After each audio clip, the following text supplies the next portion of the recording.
Happy Friday morning to you. Welcome to the EST Hangout presented by Mott's Clamato Caesar. It is the top Caesar brand in the country, available in both original and variety. 12 packs. You can get it in the 3 flavors we have here. I think they have more if you go to their website, but you can get it in original. You can get it in pickled bean. You can get it with extra spicy. Matt Iwanyk, Tom Gazzola with you here and joining us. It is Glue Guy, Jay Milne, and Doug McLean returning to the Hangout. Gentlemen, welcome.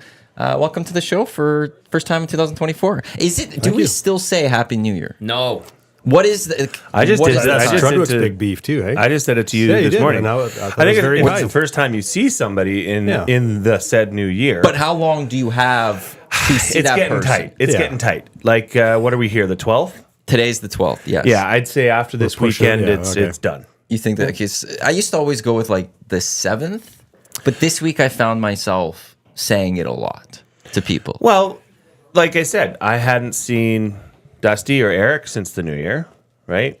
I hadn't seen Doug since the new year. So you say, hey, Happy New Year. It's just a nice, cordial thing to say, I think. But I may be totally off here. Tom is emphatically no. Well, yeah, your emphatic no is what? I'm sorry I said it like that. Happy New Year to you. And likewise. Everybody. Well, you've already seen Jay. I know. I'm just being a bit facetious there. I'm sorry. When do you stop then? Like, what's your 5-6 days? Yeah, okay. 'Cause it's like we're into it. Like, give it a week. Yeah, we're settled in here. So I'm kind of with Struddy on that one. And when I heard him go on his little tangent and talk about it, I'm like, yeah, no, he's right. There's not a lot in this world that gets that man fired up. So you know it means something. And he gets fired up about banana bread. It's amazing, banana bread. He does not like banana bread. He hates banana bread. Yeah, so don't wish him Happy New Year with a loaf of banana bread. Don't ever give him banana bread. Okay. He thinks that it's like on its own. Yeah. Like if you don't put anything in it, all of that, he says banana bread is terrible. Yeah. Just as banana bread. Yeah. Which clearly he means he's never had good banana bread. Exactly. Nobody's perfect, but he's pretty damn close. That man. Well, yeah. I think he's pretty good. Yeah. Just pretty good. Not great. He's cool. You guys had a great time on this show. You guys vibed quite well on the He's like my long lost brother. So yeah, it's like a brotherly relationship with us. You know, he's not great. He's okay. Who's the big brother? Who's the little brother? He's the big brother. Yeah. Literally and emotionally, spiritually, he carries our hat. Have you done a show with Joaquin yet? No. His slippers are right there. Do you know this? I saw really them. settled in. I saw him really settled in. You posted something yesterday about him telling a joke in his slippers, and I think it's great. I mean, we've had this conversation about footwear, and if I don't have to be in shoes or boots, I'm barefoot. So what do you think of this idea that Gager threw me yesterday? What? Edmonton Sports Talk slippers. He just wants a new pair of slippers. They'd sell, though. They would sell. He told me that, and I immediately went to the Hive Product Marketing, products that bring the buzz, the hiveproductmarketing.com, the official merch partner of EST. Yeah. I went right to their website and looked and didn't see anything immediately. Chelsea's out of town right now, so when she gets back next week, I'm going to see if she has any sort of line on slippers or something. But it was one that I immediately thought, I think people would really like EST slippers. Yeah. Interesting. It's novel, different. That's what works in merchandise. Just stuff that's a little bit out there you don't think will sell. It's the stuff that'll sell. I would wear slippers around here all the time. Like it would I believe this. I would switch into slippers throughout the entire winter. I believe it. I don't doubt that for a second. And Joaquin was very comfortable yesterday. Very comfortable. This is a new development, the slippers? Yeah, he wore It just brought them yesterday. I walked in yesterday. Because it's cold out or just because he's... I mix it with the snow. Like this is the first time really we've had snow at EST. True. And so he didn't want to walk in across the whole floor, even though we've all just walked in across the whole floor. We didn't care. He was the only one that was polite. And so he took his shoes off and brought slippers. Yeah. And now he's just leaving his slippers just right at the front. Just to be ready. And he's very ready thoughtful. to go. It is very, it's very thoughtful. 100%. I didn't do that, so... I gave my know? shoes a good stomping. I did too. Good stomp. Yeah. Good wipe. It's about all you'll get from me. We've got carpet. I'm good. Yeah. Yeah, this If soaks it was up like everything. if we had like tiles or something, Yeah, then that's different. it's against gonna be Pour we're a gonna Caesar clean out that on here, white you won't carpet. see it tomorrow. Absolutely. Like I'm good beauty with of it. carpet. But Gager thought differently. But if I had a pair of EST slippers, like the only pair of slippers I have are Homer Simpson slippers. Like, Do you wear them? No, I haven't worn them in a few years now. They've got some holes. They're old. But you did wear them. Yeah. I was just not a slippers type. Yeah, I'm not either. 'Cause I feel like it's another step in the process. Kind of like Jay, like let's keep it minimal on the feet, especially I don't want when it's these. warm. I don't want these puppies burdened. I want them to bark. Let them I fly. want them to be free. Howl. I think if you slippers on me, it's just it's like so hot. Ugh. No way. Some people So love them. don't put you down for buying a pair of EST slippers. I would buy one and then probably give them to Dusty. But I don't see him as being much of a slipper guy either, to be honest. Did you guys see Troy's shorts that he's got wearing? I saw Troy's wearing shorts. First of all, Yeah. Troy is here, and it isn't a draft or anything, which is amazing. It's very nice to see him. And the second thing I said is, "You're wearing shorts right now." He goes, "I never wear pants." And they've got fleece on the back end. See, Does that really matter when That's- it's minus that's 35? I have no idea, but there's a Right. fleece lining on the inside of it. I've got a problem with that. Tell me. I mean, if you're gonna be shorts guy, Yeah, just embrace it and be Yeah. shorts guy. Yeah. These fleece backed shorts that T-Roy is pulling off here, or trying to pull off, is almost a slap in the face to true shorts guy. True shorts guy walks around with, Memphis Grizzly like basketball short style shorts. Yeah. Or the next step up is the multi-pocketed cargo short. Yeah. During winter months. I mean that's the true shorts guy. I think if agree. you're gonna be it, just own who you are and be shorts guy. But it's still shorts. Flannel backed. Yeah. But none of you would have known if I didn't tell you just now. I didn't want to know. Yeah. Regardless. He also rated Pro-Am in their MLB department because he's like, I've got like 15 of these MLB spring training light pullovers or quarter zips. And he's also wearing a Grey Cup Hamilton too. Yeah, it was good. It was an interesting. It's quite the T-Roy. combo. I mean, Yeah. that's that. And I never met him till now, so that was a good. I like the combo. You know something? That's T-Roy. Okay. That's T-Roy. Yeah, you're Should not we seeing him in a get him in different here? version. Okay. This isn't Can like we could bring I'm T-Roy gonna to go show the get him. camera One if you want second. to have what's there. That's right. X-Ray J does say in the nasty chat sellout. I'm assuming to him wearing the fleece short in there. Well, and shorts stuff. guys will know. It's If you're a but I don't shorts think guy. you would. You see these shorts, you wouldn't know that there's that fleece lining or whatever underneath. T-Roy. Like yeah, these and he's got the socks. woolly socks on. Right there, that's a perfect spot to stand. Have a seat. Have a seat, T-Roy. you go ahead. I don't like. It's okay. They It's all always right. do that. They That was just me. fart and all that. But like, yeah, you've got the socks on, you've got shorts, you got the athletics pullover, and you got the toque. It's a great look. Now, I was just Who saying. just signed Anthopoulos through 2031 today? 2031. Yeah. All right. This That's a was good move by the. I this mean, was a a lot of Christmas years. gift yeah, from that's a the lot of USA. years. But So looking at the outfit, we were just talking about that you're a shorts guy, winter Yeah. shorts guy, right? And that's great. I had called you and somebody else X-Ray chimed in, X-Ray J, on the nasty chat also chimed in and said that you're selling out because of the fact that There's the fleece the inner inside of lining it. on your shorts are fleece lined. I'm selling out. Well, Well, shorts guy. See, this is my premise. I've seen shorts guy. We've all seen shorts guy. They're shorts guy, right? And they're shorts guy. You fit the mold of shorts guy. Winter shorts Yeah. guy is a special breed. They're born and raised in Edmonton. Often see them out in the wild at malls, liquor stores, and thereabouts. But normally it's just a pair of cargo shorts, maybe a pair of basketball shorts. yeah. This is now getting to the point where I don't know if you're embracing your shorts guy role, given that you have fleece lining touching your upper Well- lower extremity. I'll put it to you this way. I like to keep my balls warm. So, right? That's right to the point. The fleece lining does that well, and these were a gift. These were from the snowboard event. I didn't know if I could say that or not. So Right? So they were a gift, and when I got them, I said, this is the perfect fat guy winter short setup. So that's what I'm wearing. If I can't wear them at minus 40, I would never wear them. You know So, what? That's as a true. gift- It is extreme temperatures out. Yeah. So I Yeah. guess. so it takes extreme I shorts. guess it does. Well, That's a and great you point. know what? This hat, gift from a certain host here from the Grey Cup. He's like, they only had the French version left. I'm like, Those are the best whatever. ones. Coupe gray. Those are so warm. Yeah, that they are. So No one is Hey, going to as have long that as in my- Edmonton, the coupe gray and as all long that, as my right? head is warm and my balls are warm, the rest of my body's good. Here, 2 texts coming in, or in the nasty chat. Brent saying, "Nice. Whoever shorts guy is, he is winning today." And Justin Belgoni, embrace it, T-Roy. So Embrace it. don't listen to this guy. Don't here. listen to me. Don't listen to Bad advice. X-Ray J. It's a J thing, apparently. Yeah. That's the issue. Hey, I'm all about shorts guy. Trust me, I love shorts guy. I love seeing them in So the then you wild. can't call out shorts guy. No, it's you know what? My apologies, T-Roy. I probably I shouldn't don't have give come a at shit. you for wearing flannel or fleece lined shorts, given the extreme temperatures. Well, the key is I'm not wearing underwear. That's I think that's a good time to maybe is, send you out and bring Tommy back in. I think after Tommy was just trying to look up your shorts. The legendary too, T-Roy, everyone. There's Troy The legendary right there.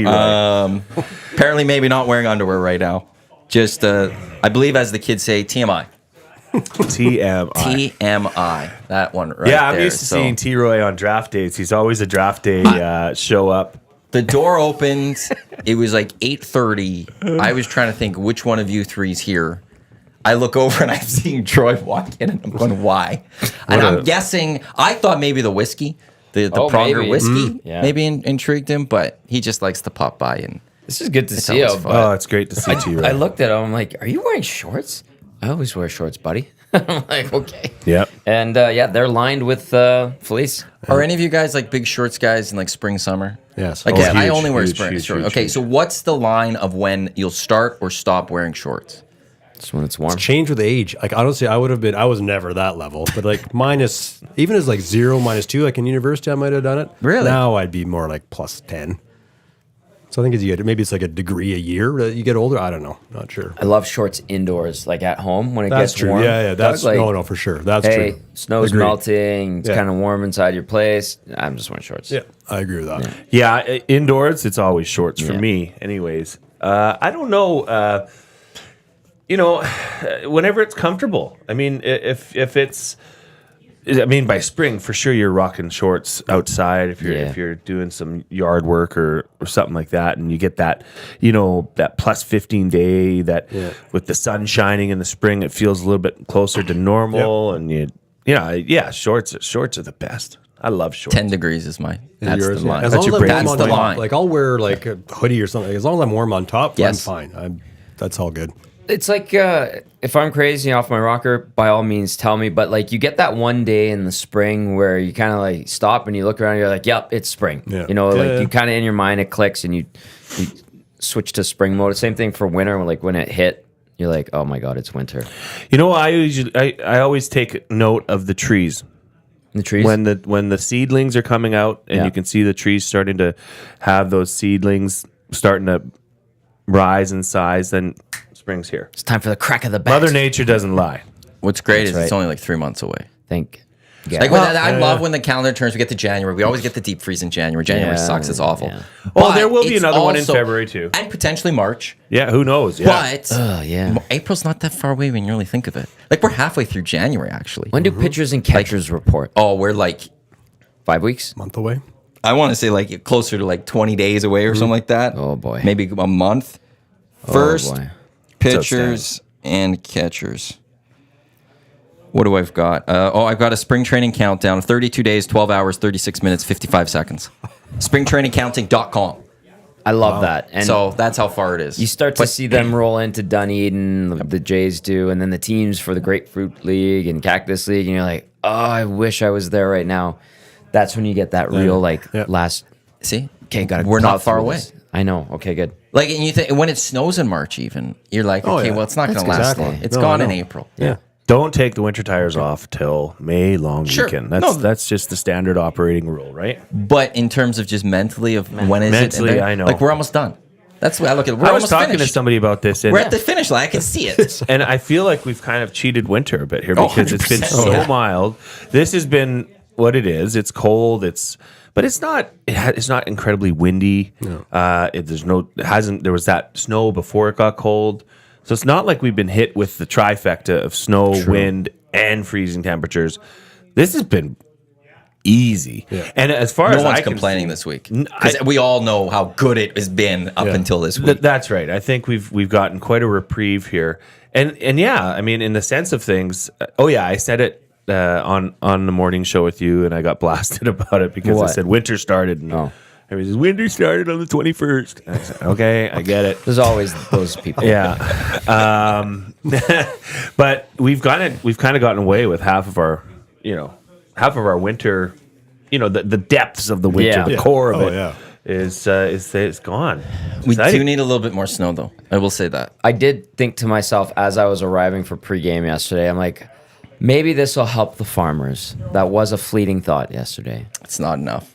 That's the thing I'd say. I said maybe this will help the farmers. Well, we need quite a bit, and it's not even just farmers. Like we've seen the smoky summers that we've had last year. They were saying before fires. Christmas there's still fire. There's 60 fires that were still burning. No, really? Yes. Now not like out of control. Yeah, but there's still something there because there has been no precipitation. So, like, I don't want a massive blizzard to come. Yeah, but once a week, having a nice couple centimeters fall, a dusting. When I'm a cross country skier, like I can't.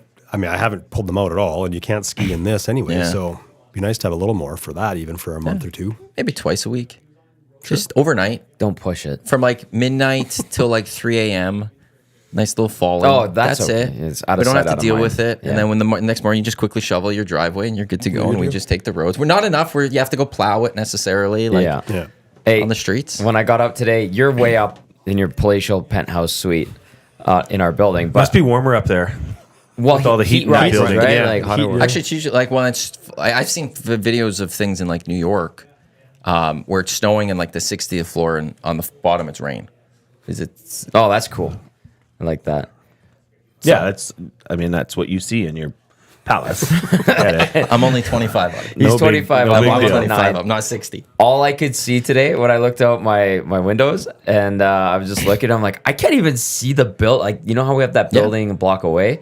I'm like, I can't even see it. It's just exhaust from all the heating systems going downtown. I'm like, oh my goodness. It was a how cold foggy is It it? was or really ice foggy drive in Yeah. this morning. It was You couldn't bad. see on the Walterdale. You couldn't see the river. Like you couldn't see the high level bridge. You couldn't see anything. Yeah. I missed my turnoff off the Henday. I'm not even kidding. Yeah, because I don't know. I I'm got not getting caught into up. this. he was wishing he'd worn shorts. He was distracted. I got caught up and I missed it off to the Yellowhead. I had to go up to Stony Plain Road. I was mad. That There's some words by there. That car. Or did you already yeah. have the Timmies? No, I always get it up here so it's warm. It is nice and warm. So you For were my good. compadres. You never take me up on the coffees, by the way. I felt bad. Why? Because I never offered back or anything. Like, and now it's like, when I was doing the morning show was great because I was already here and I couldn't have one. I don't do But this now so you can offer me back. I could go get my own, and I feel like I at some point once I get my second arm back and I could actually carry things, I want to return the favor. Be like, hey Jay, you're coming in today. Would you like a coffee? Oh yeah, I mean, And I just feel like keep taking from you and taking and taking. I don't need to. I feel bad. That's the thing. I just love giving. Yeah, It was very kind. I do appreciate the tea. So yes. Yeah, I even hit Doug up. but this is your first time, right? Yes. He comes every Friday and he offers, and that's to me. And you're not here every week. Yeah, sometimes So I'm at it's the a little, rink so or that whatever, I just feel bad because I just never reciprocated. Thank you, Jay. It is very Oh, a kind. lovely hot beverage in the morning to get your day started is. So have you had a coffee yet today? Oh, I don't need it. Like I'm not a coffee every Just day cocaine, person. Love it. It's a good start. Noon is the best. Okay. Once the lines come out, JMO and I love doing the noon lines.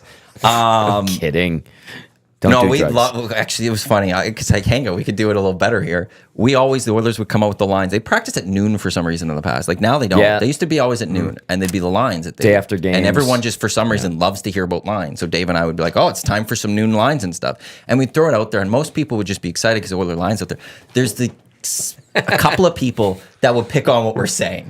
There's just a couple of people be like, I got you. And we're like, yeah, you hear what we're saying. Yeah. You hear what we're saying. Yeah. But no, I actually don't like. I drink coffee mostly for the taste, or like I don't mind it, and it's not. I need it to wake up. Yeah, I don't need it to wake up either. I think it's just something that's a comfort. Yeah. I in the do like morning or- something warm in the morning. Yeah. Yeah. Do you? Holy crap. What are you talking about? You tell me. I don't know. What- You what is said it? it. I like a warm coffee. I like a I warm don't drink. know. I like a warm Are we drink. talking Oh, about a like warm big drink. spoon, little spoon? Like, It's yeah. Sometimes I drink too much coffee. That's the problem. Yeah, that's why I then- don't make it as much. then you Or get when I the- make it like at a good amount. The you early made- afternoon jitters. I've have you used this machine in a while? this week when I Oh, did the you morning did? show. Oh, okay. It was great because it has a program setting on it. So I was in on the Wednesday. I set it up on Tuesday. So when I came in, I could just pour the There's coffee. like the mat setting, like you can like, and it's the mat setting for what you exactly. No, want. no, no, not that. Just the time wise. Starts So I at- set it up so it I'm not started at at 5 in the Oh. morning. So I rolled in at 5:20. Okay. See, I'm not a coffee guy, so I don't know how these machines work. Oh I no, have no, no just idea, like but- for it to brew and stuff. So I was I, like, wow, like these are Eric was like- actually already here, and I guess it turned on as he got in and stuff. But Freaked like, him out. he didn't say that, but probably. Sorcery. But so like as soon as I rolled in, I was able to just quickly pour a coffee as I was getting set for the morning show. But yeah, I used that. Okay, I just The wasn't pro- sure. like yeah. at 12:60, we had the coffee pot in my office, And then for a we had while, the one it was in the only talent me and tank. well, we moved it there.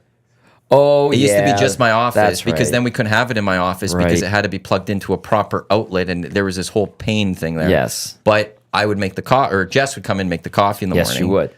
And then it would be like sitting next to me, and I'd keep refilling my cup because I do like it warm. And I then would drink too much coffee. And the problem is then you got coffee breath, and no one wants to be around the guy with the coffee breath.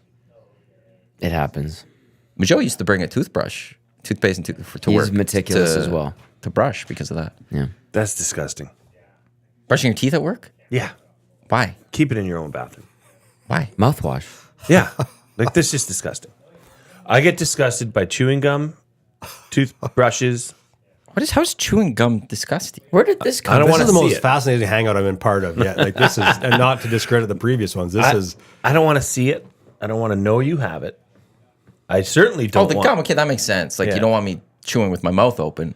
Chew with my mouth closed. Yeah, or like people that dispose of gum. Like, it's like Whoa. I'm getting the heebie-jeebies just talking about it. Wow. But like if you in a public place, if you're disposing of your gum and you put it in like a napkin at the table and leave it there, Where would you like me to God. dispose it, Jay? stand up, walk your ass to the bathroom, and dispose of it there. But I'm not allowed to brush my teeth there. Why am I allowed to dispose my gum there? Oh God, no! Like leave your teeth should be brushed in your house in the morning and in the evening. They do, but why not give it an extra love if it's... You would rather, like, if I drank a bunch of coffee today, you would rather me have coffee breath. I don't Then- care. Yeah, I'm not Then gonna go talk brush to you. my teeth so that I was sitting next to you. You're not just smelling my nasty coffee breath. I'm not going to be in a position where I'm close enough to you to smell your coffee breath. We're pretty close right now. I know, and you smell fantastic. I don't smell anything on you. Hypothetical, Jay. Yeah. You're at a hockey game, football game, basketball, whatever. You're at a venue. Yeah. Watching the sporting event. You're at your seat. Somehow you wind up touching under the armrest or like the seat and you hit someone's gum that they've stuck there. Yeah. What do you do? Because that's nasty. Yeah. Nasty. It is dried up, though. Yeah. gross. It's gross. It's disgusting. It's not as disgusting as somebody like playing with their gum or throwing it out in front of me to see. But I mean, anything gum related is, I don't know. It bothers me. Okay. Not a gum guy. Gotta go to Singapore. Blue guy. Can't even get it. Really? Why? What do you Yeah. mean go to Singapore? The gum is not allowed in Singapore. Really? Yeah. I'm not Like, getting so it's not Singapore like then. you don't see it on the street. Like it's. I've never been. Halitosis I've just, runs wild in Singapore. Apparently. then. Gross. Possibly. I've never been, but my cousin Unless- lived there for a bit. And Mentos, maybe. I don't know. I think those are. Yeah, I think it's just there's a bunch of rules, but the gum is one thing that's not.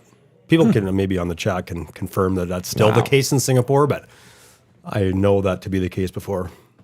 So buy you some gum, Jay, with toothbrush for here. I could keep you a spot for your toothbrush here. No, I will not be bringing my. That'll be my gift for toothbrush you. here. It'll be my gift. I don't. I just got a new toothbrush at home. I love Electric? it. Oh yeah, that thing you just have to hover it over your teeth. It does the job, man. It shook me up the first time I used it. I thought I was gonna wake everybody when I was brushing my teeth before I went to bed.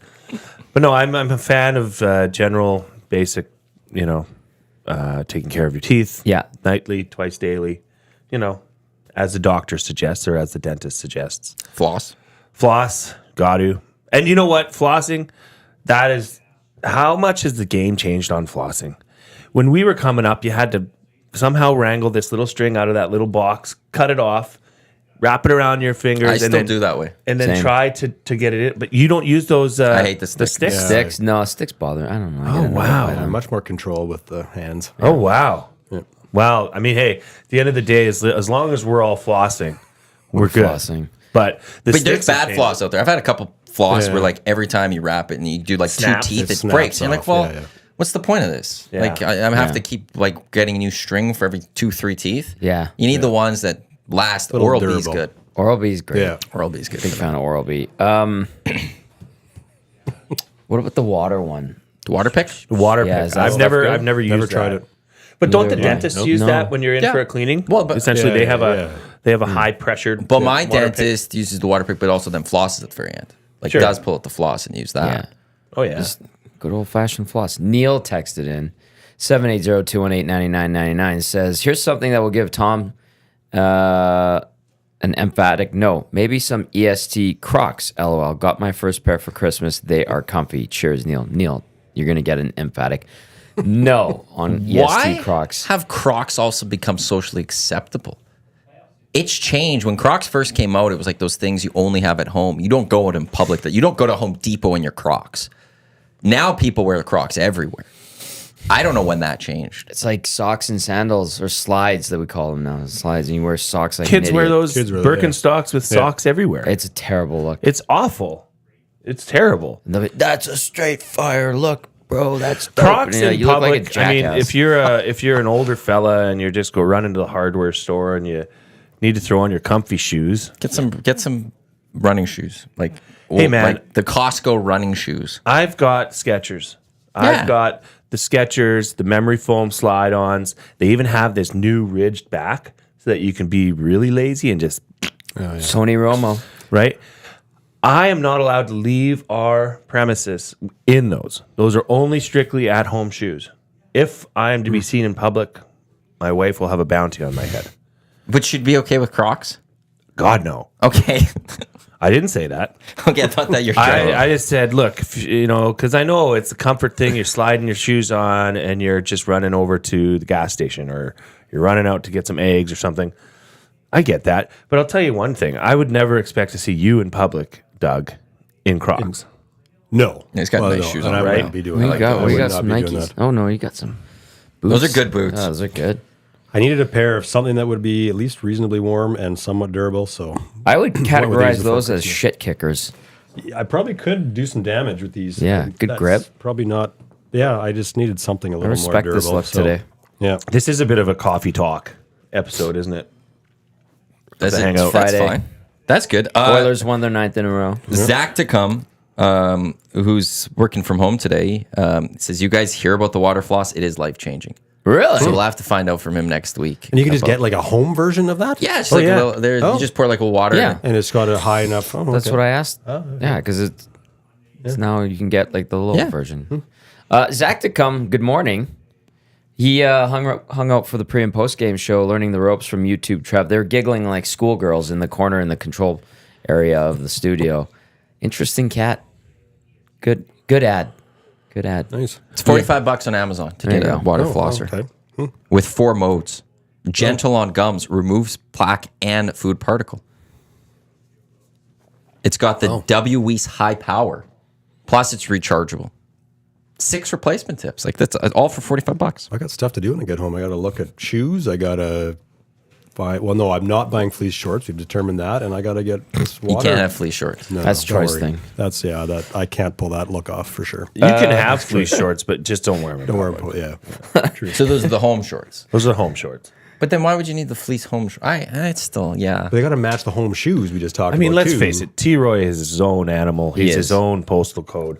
He is a different breed. So that's what you get. Let him roam. Let him be free. Yep. Yeah, I think he should do more cameos. I actually, when he was on, I was thinking maybe he should be on the Hangout one day. Just straight up. Dude, it would be.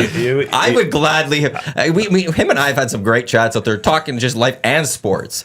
I would actually think T-Roy would be great to have on the Hangout. I'd be here for all of that. When we did the watch party, Oilers versus Capitals, I think that's when we cracked our first EST 6 o'clock or lager together. That's when this run that the Oilers have been on, it started that day. Some people have noted that. When we were doing that watch party and T-Roy brought in the Buddy Burgers and we had all the Popeyes, we had all this food. It was so good. And I remember somebody in the nasty chat just being like, who's that guy in the background eating all those burgers? He said, who's the guy in the red in the back? Yeah, it was T-Roy. It's T-Roy. That's Troy. Yeah, I'll have to get him on the Hangout. A couple of texts really quickly. Sure. Gum is illegal in Singapore, as Doug noted. Also, spitting on the street is illegal in Singapore. And then Big Uke says, holy gents, got some old men yelling at clouds today. It's 2024. Let people be comfy. This is true. With the Crocs, I think we've gone soft as a society if we're allowing that to be socially acceptable to wear that wherever you want. Orca Driver sent in a picture of his flossing mechanism. Oh, okay. Yeah. Interesting. Looks like it works. If you are looking to do something indoors over the next couple of days because of how cold it is and you don't want to be outside, Arcan RV has a great idea for something indoors, and that's their RV Wars. 150 RVs. Once again, it's all indoors, all of them being cleared out. As a bonus, if you bring your kid in a hockey jersey and the Minor Hockey Week badge, as it is Minor Hockey Week this week, you'll get a free Kalani insulated mug for just popping by. It's just that simple. You get an insulated mug just like that. RV Wars through to Sunday, 17303 100th Ave. It's 173rd Street, 100th Ave, or online rvwars.ca. That's all from Arcan RV. The boys this morning were talking about what did they do with the RVs that don't sell. Do you do an RV Wars where it's like a demolition derby with them and stuff because of the name? And then Arcan Rob, I think it was, texted in, says they all go. They all go. There are no prices leftovers. are Nothing left over. All the prices are there. So if you're looking for something to do this weekend, RV Wars with Arcan RV. I drove right past that this morning because I missed my turn, so I had to come in on 100th Ave. And they've got lots of RVs there. Crazy prices. And I really hope, I don't know if you heard this, Doug, but we want to take the entire station on the road in an RV and just rip Broadcast around on the Henday. Yeah. I love it. All day. Love it. Just round around. Yeah. They have Starlink or something if it works. Yeah. Start in the morning That's and just awesome. drive around. Get somebody to, obviously not on air driving. No. We're in the back, but just We go need around to have the a Henday. designated driver. Well, Dusty's dad, HR Daddy, he says they've got RVs and stuff, so we'd have to get him up for a day and he'd be the driver for the day. And would we like stop and pick up random people? Yes. Well, like gas. I think the Hangout gas. Yeah. We go pick them up in the I love RV it. or get like really close. 'Cause I don't know how everyone's neighborhoods is, how easy it is to turn the RVs around and all that, but maybe HR Daddy knows HR Daddy a lot could- better. HR Daddy but could like handle if it. you were on that day, like would come and stop and pick you up. Yeah. And then get back on the Henday and I'd just have start to be driving on. around. You guys would have to make the loop out to our Drawson. Absolutely. And Come then on out. We would also Straight drive highways. and open the window and yell, hey, are you wearing fleece lined shorts? No, put some on. Hey, you can't wear Crocs. Hey, are you wearing socks and sandals? Yeah, it'd be a social justice Yeah. day as well. I'm going to brush my teeth all day. Yeah, you'll be sitting in the bathroom in the That's what back of the Jay's RV, whirling. just with the speaker on. You would do that too. Sponsored by Bubblicious or something. Yeah, sponsored by Crest. Oh, I love Bubblicious. Well, that's when you used to just swallow your gum. Oh. Really? I mean, don't Why tell me you've never. Bubblicious? Oh no, swallowed gum. I'm not saying that. I'm not going. Well, why Bubblicious? Was that the pack of gum that you'd get would be a Bubblicious or Yeah, but those don't they didn't I'm last. not even sure it still exists. bubble tape? Remember bubble I tape? remember bubble tape. That was Bubblicious, Big I League think, is Chew. still thing. It's not Big this. League Chew. That's good stuff. That was the Hubba best. Bubba's still going on. Hubba Bubba. Okay, That's, yeah. But they didn't. The flavor didn't last long, so you just swallowed it, and that was usually a big piece of gum. Yeah. Yeah. Yeah. You wouldn't just throw that out. Well, I don't like to spit on things, so I usually just take them down the hole, Whatever. According to my dentist or doctor, they're probably still sitting in my stomach somewhere. Because remember, that was the thing. 7 That was the years. thing, Yeah, They were it like, takes 7 that'll years. take 7 years to decompose in your body. Yeah. Which isn't true. Which probably Probably You can swallow not. your gum all you want right now. Yeah, I think it's coming out. Oh, it will. It's not. I think it does come out. I think it's coming out pretty quick. This has been lovely. is I've awesome. enjoyed this thoroughly. Well, actually. I wanted to ask you, Doug. What are you doing this weekend on campus? Or is there what's going on? Nothing. Basketball's away for 2 weeks. Basketball's there in away for Winnipeg. 2 weeks, eh? Yep. So Isn't games you don't last do week? volleyball? Actually, volleyball's the one sport I've never done. I used to do hockey, but I don't do it anymore. I might go to the game tomorrow night. Bears and Dinos. Pandas are hosting tonight, the Dinos. But no broadcast for me for a couple weeks. What are you going to do with your time? I don't know. It's great. It's good. Go buy some Crocs. I might buy some Crocs. Get a water pick. No, Water I pick. got some stuff shopping to do. Sit apparently, around, so- brush your teeth. Yeah. So no, nothing. We were talking actually tomorrow, even though it's cold. We were saying just to kind of break up January, because I'm kind of like Matt. Like January is okay, but we might just get out of the house at 9 and just do stuff all day. Just go places we haven't been. Come Frolic? back. Yeah. Frolicking Go is check fun. out some breweries maybe, and maybe go to the hockey game tomorrow night. I don't know. So we'll see. That's fun. Yeah. You? What are you doing to break things up? You're off. I obviously see you at U of A events. So Yeah, well, we love going to the basketball Yep. games there. As you know, we see you there all the time. Not much going on this weekend. It's supposed to warm up a bit, or a little bit, yeah. so What it does might- that mean? No. I don't know. Considering how Single fucking- digits, I think later Tomorrow next week. minus Yeah. 33, Sunday minus 29 for your daytime highs. I mean, there's no. Monday minus 19, so we get a 10-degree reprieve, and then minus 16, minus 17, minus 18 all next week. There's football on this week, and that's what's Yes. going on in my house. Yep. Yeah. There's What's the game that's most intriguing to you? the game that's most intriguing to me? Is it now not Kansas City Dolphins? That's not what I was just not gonna say. honestly just because beforehand that's always intriguing, but because it's going to be temperatures like we're That having. weather is Well, there's so many Is it things. that bad in the case? minus It's 30 supposed to be, Fahrenheit, they yes. said, It's right? supposed to be like Okay. it's supposed to be ridiculously cold. really cold, and it's a night game. Yeah. 7 o'clock Oh out my there. God. So the sun's not up. There's not even any help you can get from the day. Ooh. Tyreek Hill returning. Yeah. That might help level things off for the Dolphins. Well, Jalen Waddle's back. Mostert's back. Achan is ready to go. I mean, they've got the track team assembled again. So I don't know. This weekend, just quickly, I'll go through it. Tomorrow it starts with Browns, Texans, Dolphins, Chiefs. Sunday it's the triple header: Steelers, Bills, Packs, Cowboys, Rams, Lions, and then Monday Night Football we'll have Eagles, Buccaneers. I think my second most intriguing game, and for me anyways, and lo and behold, they're both the night games on the Saturday and Sunday, is that Rams Lions game. Yeah, I'm nervous about that. I got a future on the Lions to win the Super Bowl, and I'm really nervous about this game, Dusty is too. the Super Wild Card Weekend game, because the Rams. See, this is what happens every playoff in any sport. It's almost foolproof. The team that's hot at the right time. Yep. Right? You've heard it before. The LA Rams are playing extremely good offensive football. They almost cannot be stopped. The Lions defense has been subject in the last half of the season. I mean, obviously not all the time. I think the Lions have come back a bit, but they did lose their shine for a bit. It would have been nice for them to get that Cowboys win that they got hosed by the refs. But I'm nervous about that game. I think if the Lions can get past that game in the wild card, I think they could go for a little bit of a run, because I'm not sure, like the Eagles Bucks. I don't know what's going to happen there. Which Eagles team Yeah, shows up? well- The one that we watched the last 5 weeks, or the Well, and one here's that the we thing. watched- What if was the Eagles- unbeatable early? Yeah. What if the Eagles come out and just put the smack down on the Bucks, which they should? Let's say they Right. win by 30-7 or something. Blow them out. Yeah. Is that get the ball rolling for the Eagles to make a little bit of a run? Right? Do they get their swagger back, Or is that just the Bucks? or is it just? I mean, is it just the Bucks? I don't know. I mean, Baker Mayfield's been playing pretty damn Who have good the Bucks football. beat this year?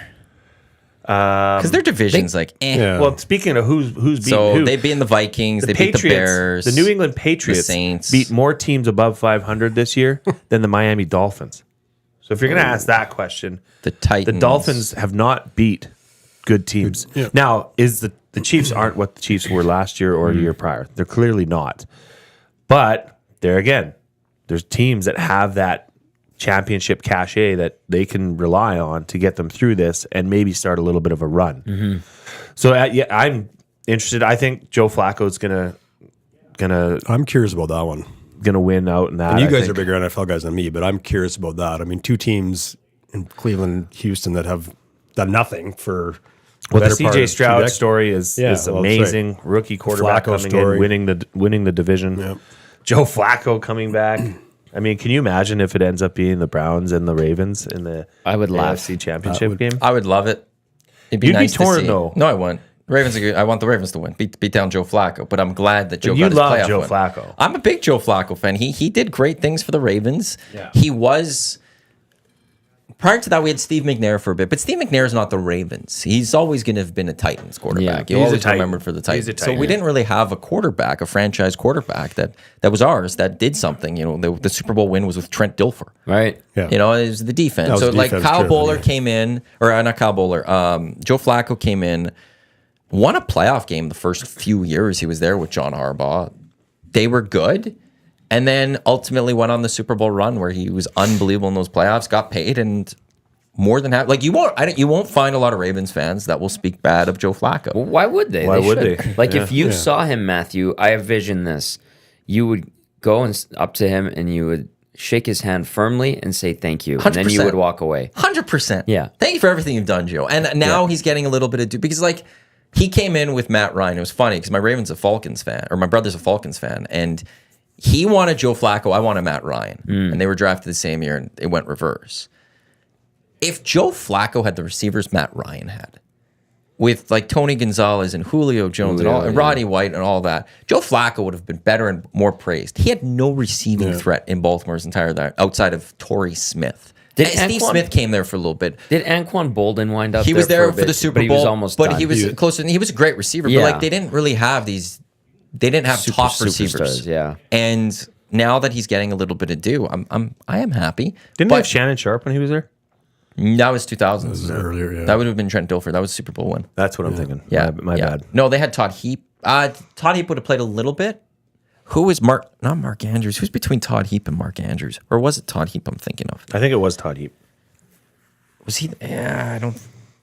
No, That sounds right. Stumped. The 2012 team, I'd have to remember. But no, yeah, it'd be nice to see Joe get the win, but ultimately he plays for the Browns now, and I want the Ravens to beat him down. I don't want them to beat the Ravens and knock them out. The Ravens need to start winning some playoff games. They've been good for the last few years, and it's time to get the win. And But who in the AFC Dennis is Pitta. That's who it is. Dennis Pitta and Ed good Dixon. one. Sorry. But who in the AFC is really a threat as we sit? And to Jay's point, and he's The Ravens. totally but he's totally right. The teams that get hot in any sport, but football seems, and you know this having played. I mean, football's such a game of momentum. But who in the AFC is going to beat Baltimore right now? Like, is there anyone that's a real threat? I mean, you can look at Miami as a team that's finally maybe getting near, getting over that hump. Kansas City's a team that, I mean, they have the pedigree to win, but they've been up and down, and it's going to be 1,000 below. I don't think Cleveland and Houston are big threats. Buffalo would be. Buffalo, if they play the way that they're if capable, they get is their a stuff threat. together. And As a maybe- Ravens fan, I'm always worried that the Ravens are going to screw up, and I think everyone's going to beat the Ravens. So trying to be more objective. The only way the Ravens don't make it to the Super Bowl is if they implode and beat yeah. themselves. Right, And that's the what- Bills have always scared me. The Bills are the team I wanted to miss the playoffs. That's right. Because Because I of didn't what they want to can- see them. They're a good team. They're a team that can go win. They have a great offense. They have a great and quarterback. no one's going to be, based on how their season's gone, I'm thinking no one is going to be jumping on the Buffalo bandwagon as a true Super Bowl threat, or am I wrong? I think because they're hot. They're hot. If you're, Yeah, fair the enough, Ravens fair enough. Yeah. destroying the 49ers and the Dolphins in back-to-back weeks maybe takes this away from the Bills. But people would say the Bills are the hottest team in the Hottest- AFC. no, right fair now. enough. Yeah, Straight you're up, right. that they're the best team. Yeah. Kansas City always is going to scare me because Patrick Mahomes knows how to win Yeah. when it comes down to it. So as a Ravens fan, I'm excited that the only way the Ravens could face the Chiefs or the Bills is AFC Championship game. Right. Yep. And as long as the KC defeats Miami, the only team the Ravens could face next week is Steelers, Houston, or Cleveland. Which they won't lose. They better not. No, lose. they won't. I But will they- be furious. yeah. They won't. But yeah, like you should then be AFC. So then you only have to win one game at that point. Right. Whereas if you're the Bills or you're the Chiefs, Chiefs would have to, they'd have to win 2 games to get to the Ravens if you're the Chiefs, because Dolphins are better than the Steelers. Bills, really, you have to beat down the Chiefs. They should be able to take down the Steelers. Although I think the one thing that hurts the Bills is the Steelers are a cold weather team too. Yeah, they like it. But here's a question for you, having played. And we hear about this all the time, CFL, NFL, bye weeks. Like in football, is it I mean, everyone says, "Oh, it's a good thing because you get, you're banged up and you get." But football again, such a game of momentum, timing.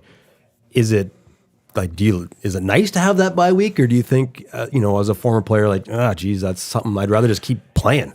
I think for these professional players in the NFL, particularly, it is very well received. Yeah, because they also have the proper regime and support to not fall off the wagon or take a couple days off. Like, I think these bye weeks are mentally tougher for them in the film room, right, with their meetings, looking over strategy.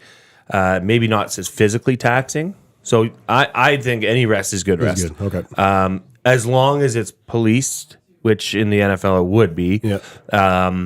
But yeah, if done properly, there's no way you wouldn't want to have a bye. Yeah. And the Ravens a couple years ago got the bye and lost to the Titans in their first game, and they weren't good. And they've talked about that going into this playoffs, because that last game of the season against the Steelers, people were like, well, do you rest people even in that game? Because then you got a week off, and what happened a couple years ago? And they said they learned from that experience then of now knowing how to map out those so that 2 for weeks them, that's going to be big, is that they've done it before. For that team, huge. like 49ers weren't, did they have a bye last year? Who was the top seed in the NFC, or was it the Eagles? Eagles. Were the Eagles the top I think it was seed? the Eagles last year, wasn't it? So the NFC Championship game was in Philly?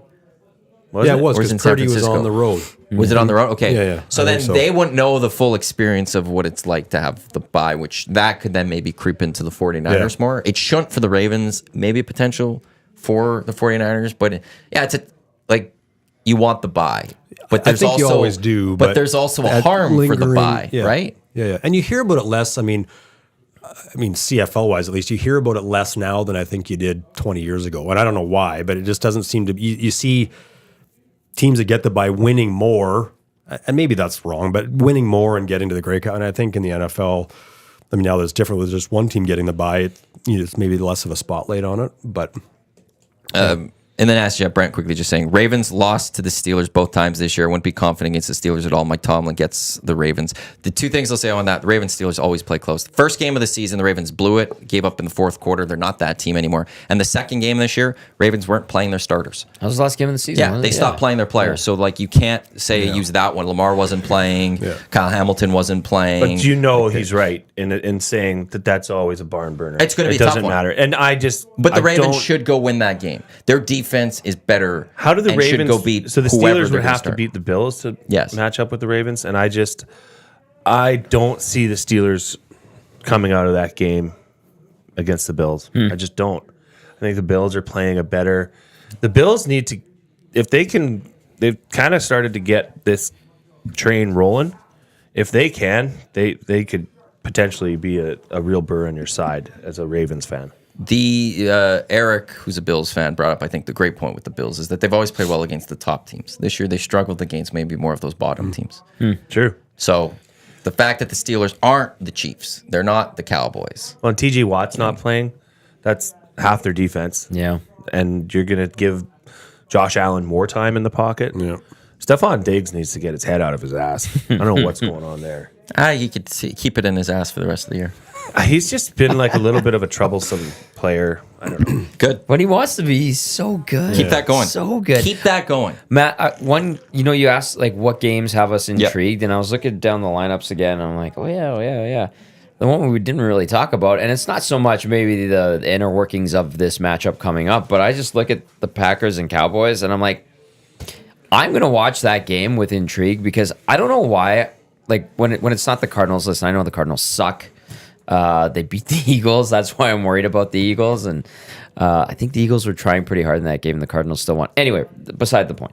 But the Packers-Cowboys game, there's something about all the drama that surrounds Dallas all the time. Jerry Jones, AT&T Stadium, Jerry World. And then I always enjoy just casually perusing the Packers. So I look at that one and I'm like, aesthetically on the field, I like watching those two classic uniforms collide. And then there's something, and then usually it's Troy Aikman and Joe Buck calling these games. I don't know who has that broadcast coming up. That would be NBC. It's gonna be NBC. Not NBC, Fox.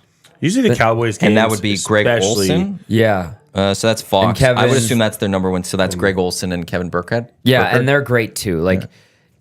But there's just something about when there's a playoff game at AT&T Stadium. I've been there; it's amazing. Iconic I get teams, caught iconic up, franchises. I get caught up in that, and I'm guilty of it. And I looked at that, I'm like, guys, I don't really care about the Bills this year in the playoffs. I'm like, I've watched enough KC and Mahomes, and if he gets out of this game, great. And I'm gonna see the weather and how they deal with that in Miami, dealing with the cold and all that. That's intriguing, but like, I feel come this weekend, I'm going to be dialed into that Cowboys-Packers game. No real reason outside of the fact that I know that it's always freaking drama with the Cowboys, and I don't mind seeing the Packers play. If the Cowboys lose, Mike McCarthy's gone. Well, I was gonna say, because this is a Cowboys team that people think can do some big time damage. Right. So there And has you got been Bill Belichick sitting out there. You got Jim Sure, Harbaugh that's- sitting out that's right. there. There hasn't been a Cowboys team in the last 6 years that they thought was going to be a Super Bowl champion. Yeah. They are silver blind in Dallas. They're pumping fair their enough. tires harder But than anybody else. yes, you're Like the right, Leafs. Tom. Like, this is an exciting game. Like, not many people are talking about Jordan Love. Not many people are talking about A.J. Dillon. A.J. Dillon is rushing the ball. I think he's 4th in the league in rushing. Yeah. Like, they're playing well. The Packers like quietly went about their season this year. They did. Now, the just only kinda thing there. is Dallas, their offense is ticking too. Yeah. I mean, that trading Ezekiel Elliott, promoting Tony Pollard to the top slot has really paid off. And look what it's done to their. I mean, this is football 101, but look what a strong running game does to your passing game when you have an established quarterback and you have an established top 5 receiver in CD Lamb. That guy just gets opened up into one-on-one coverages because the linebackers are worried about Tony Pollard, who can catch out of the backfield. He can slice you and dice you up the middle. Now you're going to be set in one-on-one situations against CD Lamb, and you're not going to win that battle. You're just not. So Dallas, if you know, but Dallas is another team that generally will stub their own toe in There's always something around them, right? And you said it, Tom, when you said that Jerry Jones, and it's. I think Jerry Jones is fine with it. You know, he can act as pissed off as he wants when they lose in an early exit. But he loves the drama. Yeah. That's what that's all built about. I get wrapped up in it. I mean, America's team. God can watch them. They couldn't finish the roof at the old stadium, so God can watch America's team. America's second team, the Washington Commanders, are looking the for commies, the commies. Yeah. That NFC East, they get all the love. Are looking for a head and coach. amazing All at the same time. This is the EST Hangout presented by Mott's Clamato, Caesar, Matt Iwanyk, Jay Milne, Doug McLean, Tom Gazzola with you. Let's get the movers and shakers. Brought to you by Marco and Mike Realty. Realty One Group Insider. The Marco and Mike, earn your trust. If you're looking to buy or sell your home, visit marcoandmike.com for more information on the dynamic duo. The other intriguing part to me from a business perspective is back to Chiefs Dolphins tomorrow because it's on Peacock. It's on a streaming service in the States. Yeah, it's on the a cock. primetime game on Saturday night for an NFL playoff game. People outside of the KC and Miami market cannot watch unless they stream to Peacock. And I'm intrigued to see how the numbers come from it, how well that's perceived, how much anger there is online, how many people actually are going to go buy. Like, that is very interesting because if the NFL doesn't succeed with that, no one's going to ever succeed with it in North America. The Shield can get away with a lot more, so they should have a better chance at doing this. But if this doesn't work, what does this mean for playoff games being on streamings type thing moving forward? Because the NHL is going to have to look at things. Yeah. It will work. It has worked. It's worked with Amazon when they took over the broadcast for the Thursday night football game. Do you not think Thursday night's different though than a Thursday night was playoff always game? Brutal. Yeah, so that's It's why. the But worst this football is a game of the week. playoff game. Sure, so it will work even more with more certainty because that's just the way it's going. I mean, if you want to watch that game, you're going to download that Peacock app. You're going to pay your whatever fee for the game, and you're going to do it. That's the world we live in. I mean, I'm probably in the few, but I still have a cable package. I'm with you. Through Bell, Yeah, so right? do I. But I find myself with all these. You watch your mouth. Sorry, yeah, That's sorry, satellite. sorry, satellite. Okay, That's Tom, not sorry. cable. Well, it's whatever it is. I have a dish on my roof. Okay, Inspector Gadget. It's either Rogers or Shaw in this city, or Telus in this city. That's right. But now you have all these apps. You know, Netflix, Paramount, Disney, Discovery, DAZN, right? That you're paying for All the anyways. subscription If a guy was services, smart right? enough, you could probably get away with just canceling your cable and just going. And I think that's I don't understand what they want. because Peacock is NBC. Yeah. Do they want us to buy their cable packages? No. Or do they want us to just go onto their streaming platforms? What they want is one day to not have the cable packages and you go buy Peacock and you watch anything NBC on Peacock. Yeah. That's what they eventually want to get to. Yeah. But they got to Guaranteed, slowly Guaranteed revenue. When it more comes, steady revenue. when it comes to news and sports, those are the two things keeping cable going in a sense. Yeah, it's like You're watching your news package. I'm watching because I love the NBC 6 o'clock news. I love those anchors or whatever. And for sports especially, that's the big one. Yeah. But all those networks want you eventually just on their streaming site, so then they don't have to do the cable packages anymore. But here's the question. The question is probably because Jay, you're right. I mean, the people who are diehard football fans, they'll figure it out. It's the casual eyeballs that the advertisers tend to like, who pop in, see a bit, and I'm flipping around. Oh, here's the KC Miami game. Those guys or girls aren't going to be as easily able to access these games now. That's the trick, I think, is can you pull those people in? Is the messaging out there enough that people know how to access it, where to go, and Well, and how to access it and where to go is a very interesting one too, because there was a point in music where everyone pirated all their music. Yep. And then Spotify came out and Apple Music came out and we're like, I'll pay the $10 a month, whatever. 99 cents a song, whatever. It's easy. I'll just pay the monthly fee and I don't have to pirate anymore. Yeah. Like, it's just all there. I could pull it up on my phone. Now it's okay. I'm that person that goes, well, I got to buy Peacock and Netflix and Disney Plus, and I got to buy all these streaming packages. I think the piracy of TV is now going to shoot up massively. And trying to illegally find the Peacock and it's not, ways to do it. it's not hard to find. No. It's I could pull it up on my phone at this very moment and watch a bunch of American channels right now. And it's not going to In be a HD. detriment to your phone or potentially a security breach or anything like that. No. And now all these there's that point where now you're going to be pushing a lot of the people that know how to do it going, I'm not paying for all these other things. Yeah. Right. I'm tired of paying for all these. I'll pay for my Netflix. I got Netflix. But Peacock, it's one game. I'm not buying this for one game. I'm going to go do this other thing that I already have. IPTVs are very big. Tip, never tweet IPTV. Bots will just fill your mentions. But I think you're going to now see a rise of the piracy, which doesn't help anyone on this side that's trying to make money off of this. But the this does not affect Canada, the NFL. No, TSN owns the rights in Canada. because we couldn't even get Peacock, right? Yes. We can't even access Canada it. is Like TSN and CTV Unless you have had a it VPN. locked down. I guess you had a VPN, you could access It's it. completely locked down in this country. It's TSN. That's why we could watch Amazon Prime Thursday nights on TSN. It's the same in the playoffs. We're covered.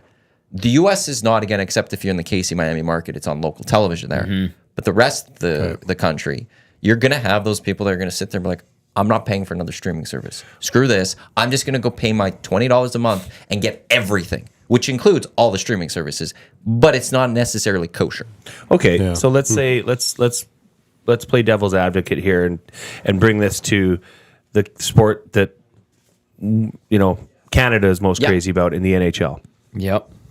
What if that happened here? And what if Sportsnet had I'm going to say what if. I think when. Okay. I think the next TV deal we'll see is streaming. a streaming. So As let's part of say TS or Sportsnet only is going to play this Oilers Flames game on their streaming app. It's not going to be on your television, right? Yeah. But if you're a subscriber to Sportsnet, are you going to have access to that through your subscription, or is It'd be this a little another different. purchase? I don't think we'd see that with Sportsnet or TSN setting up their digital rights that way. Yeah. It would be Wednesday night hockey would be Sportsnet, Saturday night hockey's TSN, and Monday night hockey. That's the other big night. Yeah, I think, Monday's or something, a big is one. Amazon Prime. Or Yeah. whatever, yeah. And now people that Hypothetically. pay for TSN Sportsnet, whether it's streaming or cable, they'll get it. But now we're going to have a streaming service, which is going to carry the Monday night. So the Oilers are taking on the Pittsburgh Penguins Monday night. It's Amazon Prime. You can't watch that if you pay for Sportsnet because it's not a regional package. It's a national one. You now have to have Amazon Prime. Edmonton right now is lucky because Sportsnet owns both national and regional. Yep. But if the national deal comes and they split it up and one of those is a streaming, now you need the streaming service to watch some of your Oiler games. Yeah. So how do you feel about that? Like, is that something that the regular fan is going to? There's going to be anger, Jay. Yeah. There will be anger. There's going to be frustration, guaranteed. And people who are used to just flipping on their TV, going and finding NBC. Like the here's guys that game. were in the studio earlier talking about Crocs. That's right. They're going to have a problem with that. Exactly. Those guys are old and crudgy Yep. and don't know what they're talking about. and they don't appreciate slides with socks up to their knees. But like, and then you mentioned like here in Canada, how are we going to approach it? And Maddie kind of went into it, but like we're always 5 years behind the U.S. Our station is an example. People are finally starting to comprehend it. Like, well, but what about radio? And it's like, well, radio. This is a great example, isn't it? And the NFL, by doing this with Peacock, like they're forcing the change. Amazon Prime on Thursday night games is forcing the change, and the Shield has the power to start to sway people in that direction. There will be outrage, there will be anger, frustration, and they'll be like, you adapt, otherwise you're not getting your Thursday night, or you adapt or you're not getting your wild card game on Peacock. Like, we don't care. We can do that. And that's what they're starting to eschew the change. So is that what, if I mean, going back, say 25 years, the story, especially in the NHL, was it's going to be pay-per-view. Get used to that. If not all games, at least some games. And they did it for a bit. They dabbled in it, and then it kind of went away.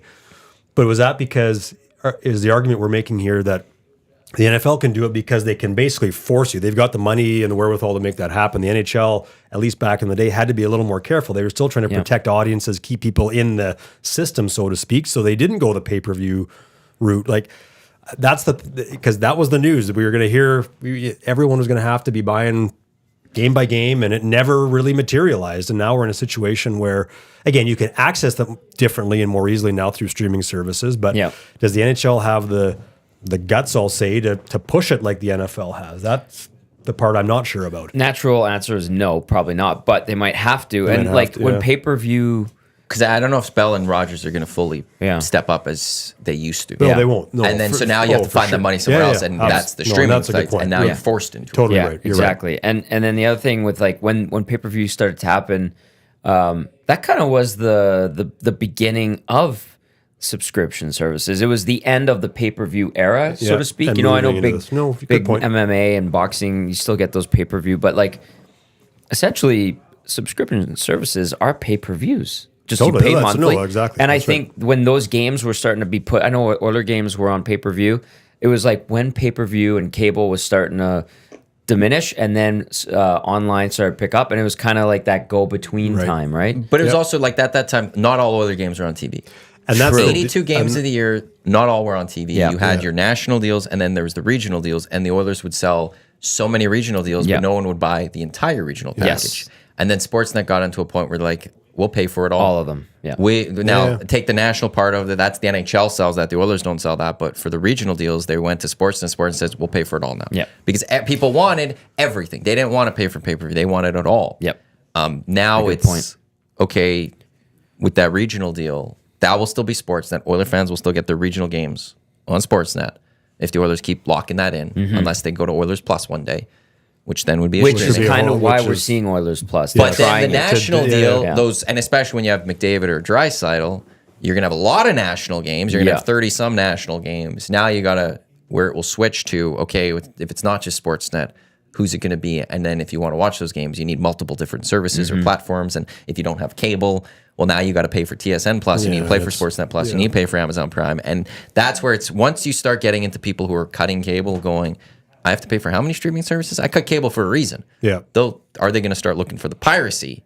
And then you got to combat piracy. Yeah. And then that's the big battle. And then you need so you're right. Then you need that amalgamation back to some level of so you don't have 9 streaming services you're paying for. But I mean, it's all crazy. I mean, I'm a child of the 80s where you'd get 20 games on ITV every year, and the Oilers might be on Hockey Night in Canada, even with 99, 6 times maybe, because there was just one game a night. So I mean, it's crazy. And I wonder if that's a little bit what hurt pay-per-view too, in the sense that at that point you were starting to see the advent of more and more games on TV. And are people saying, well, for the 5 pay-per-view games, yeah, sure, I'd love to see them, but I get the other 70 odd games that are going to be, I'm not going to worry about these ones and have to figure out how to buy it. Yeah. Whereas to your point, which is totally right, that the streaming piece came in and was frankly, a bit of a simpler way to access it than the pay-per-view one was. So. And you get more. Like that's the thing. Pay-per-view, like if you bought the Oilers 12-game pack, you got your 12 games. That's it. Yeah. Whereas at least if you buy Oilers Plus, let's say, they've thrown some other things on there. If you buy Amazon Prime. there's better value. Well, value added, as they say. No, I have a few more minutes still. Yeah. I thought you said 9:20. Okay. Sorry. I was not coming in for just 20 minutes. Okay, I was like, when I thought I have to leave early, and Jay was making sure I didn't miss leaving when I had to. I wasn't having to leave 20 minutes into the show. So good, he's missed his appointment. Doctor's like, where's Matthew? Where's one arm? Where's that one-armed bandit? I'm getting set right away to set things up for the three of you to take over. Yeah, no, I'm still good. But thank you for looking out for me. Yeah, no problem. That's why he's the glue guy. Yeah, exactly. Yeah. But like, it would be great if it fell on, say one of these pay-per-view games were the next Oilers game where they could break the franchise record for wins, right? Mm-hmm. And then you're going to get booming. People want to watch it. Yeah. Or do you think they'd have the? I mean, that would be tough. That would be further down the road. But to then switch that to a pay-per-view game and say, okay, you want to watch this? You're going to pay for it. But they would do it. There would be lots of can't complaining. switch that. But I mean, if you're forced to, as well as we all know that they'd pay for it. The fans would pay for it. Yeah. Correct. Yes. Begrudgingly, but they would do it. Begrudgingly is right. Yeah. Absolutely. How about that, hey? It's 10? incredible. Yeah. Great chance to do it tomorrow against the Habs, but Montreal's been a bit better this season. So they lost to San Jose, so they might be a little. I didn't think they were going to pull that one out last night. The Oilers? Mm-hmm. Well, Detroit's actually a good team this year. And then you see Patty Kane out there circling around. You're like, oh, yeah. They missed a lot of shots on the power play. Boy, he was, yeah. Does he get traded? Did he sign a 2-year or 1 year? I think 2. I think he wants to stick around in Detroit. Okay. They've got a good thing going. Like, they get a goalie, and I know they have Ville Husso who's hurt, but Alex Lyon played really well, actually, yesterday. Detroit's no slouch. Like, they were a point out of the playoffs yesterday, and there's a big pack of teams there.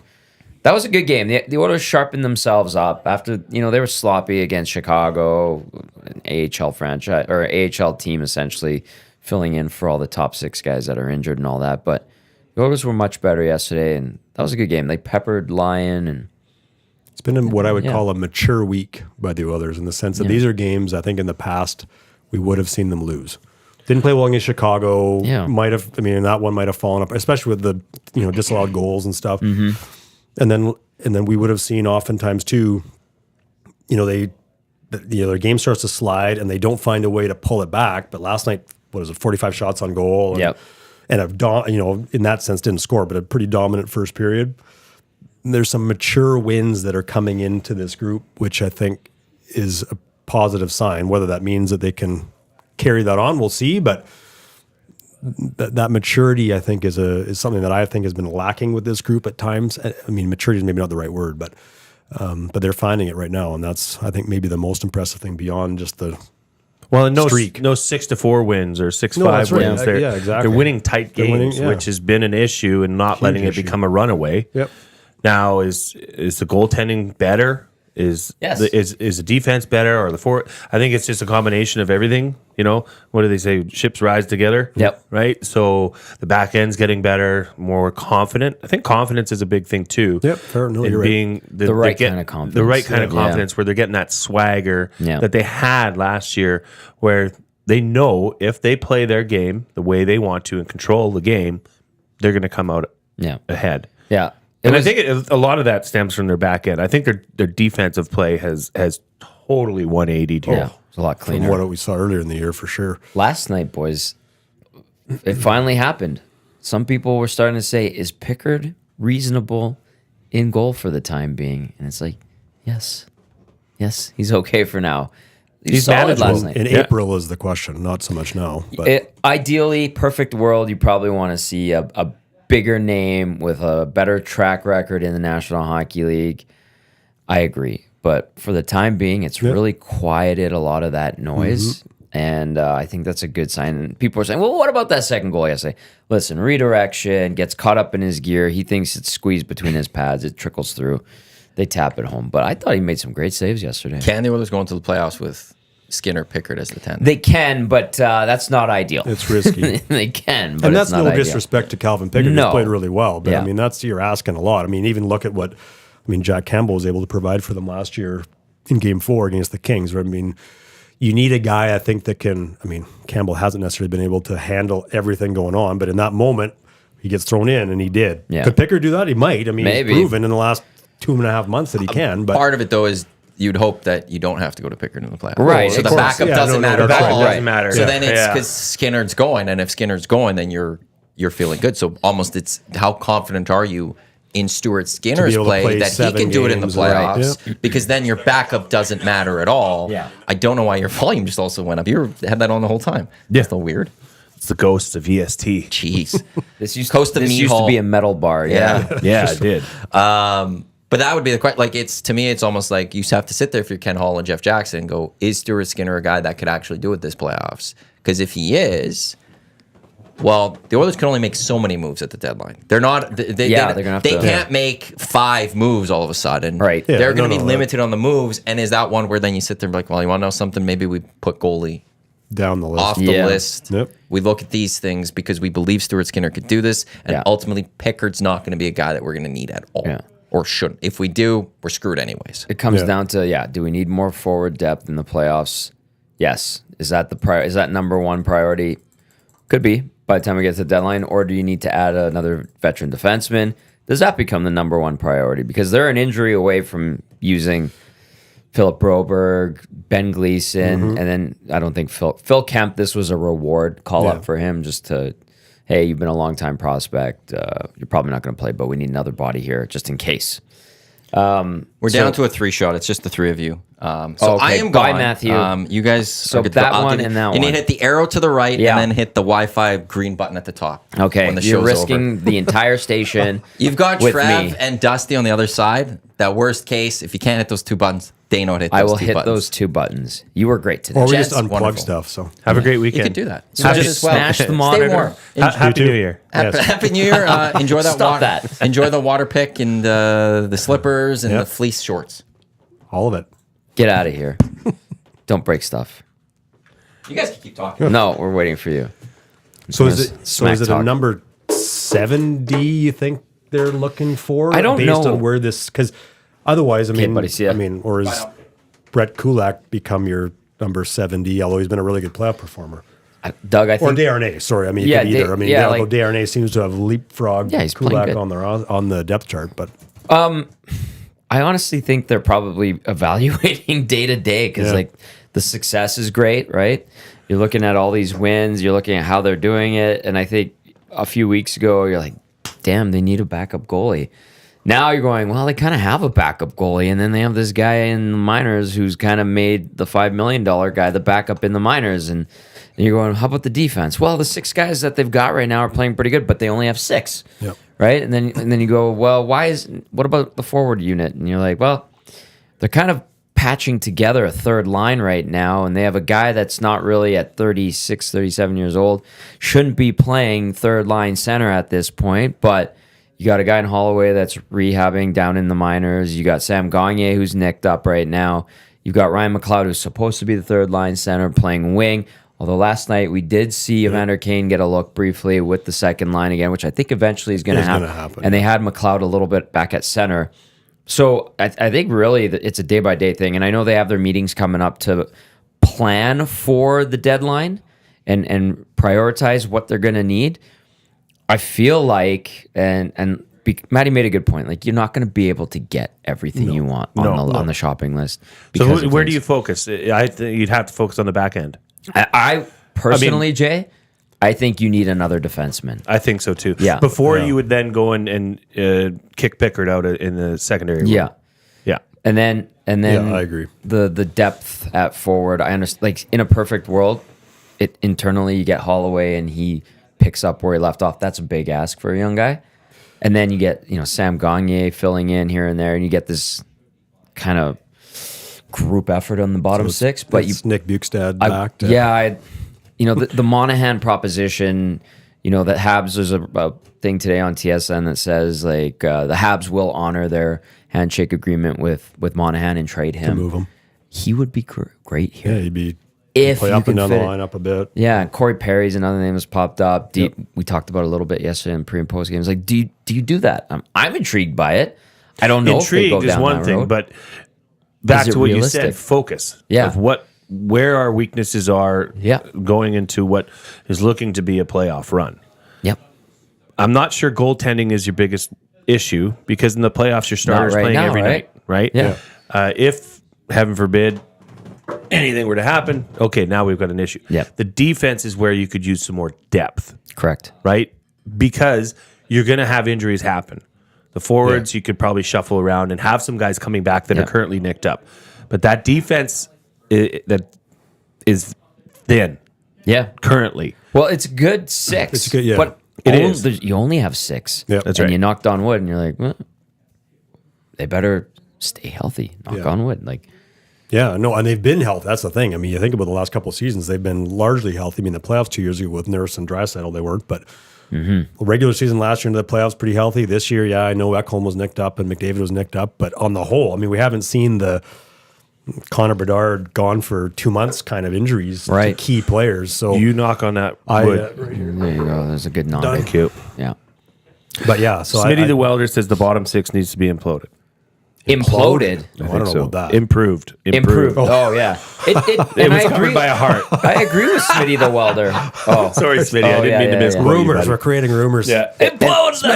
and Improved. I agree with Agreed. Smitty the welder, Yes. but Yeah, then he's right. And then you go, but they only have 6 defensemen, and you're like, yeah, well, that's going to have to be the. How do you get both a forward to help the bottom 6 and a depth defenseman? Do you have the cap space? That they're gonna have to strategize to try to make that happen. Because, Well, then what's the piece that goes right in these moves because they don't have the cap space? right? Well, I'm yeah. not, So Adam something's Ernie, gotta go. Maybe I don't know. So but if you're, like, so whether let's it's use picks Monahan. or- Use yeah. Monahan as the example. Yeah. And I didn't see the story. I mean, I've heard the rumblings, but Yeah. what's the ask of Montreal? Are they, I don't know. Are they looking for? And again, I'm throwing names out. Brett Kulak back, maybe, but that doesn't help. That hurts you. Like you that doesn't- need Brett Kulak. That's right. Brett So- Kulak, Cody Ceci. I know people have said like. Yeah. I agree. Upgrade Ceci. It's like, I understand that. I even said that earlier this year going into the season. Like if they could upgrade Ceci, that would be great. But Ceci's been back been to good. being Yeah, he's played rock well. solid for them. Yeah. So I don't know. It might be picks. It might be a prospect. Yeah. And then you go, well, you don't want to give up any prospect because the cupboards are kind of bare right now not for a the lot. Oilers there. So Yep. it's a fine line. Yeah, you're not- it's not yeah. easy, man. No. So I don't know. Ideally they get a goalie, a defenseman, and a forward. Can they? Probably not. Or you're getting a guy who's a true number 7D, and it's costing you a 4th round pick in 25 or something. 7th rounder or right? something. Yeah, Yeah. like there might be ways to do that, but does that really ultimately help your team get better? I'm not sure, but there might be guys out there that can provide a bit of that veteran presence. Who knows? Yeah. The goalie thing is the trickiest one because there just aren't a lot of guys out there that are going to add value to what in terms of what you need that aren't going to cost you a ton. Yeah. Well, let's face it. If Skinner gets injured, we're not going on a run anyways, Yeah. right?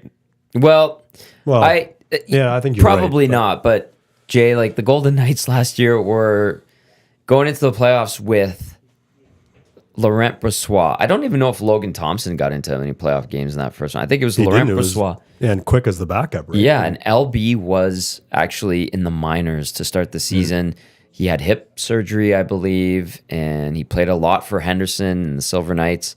And then they called him up, and they got to a point last year where they were playing Yuri Patera, who was the Olivier Rodrigue, let's call him, of the Golden Knights organization.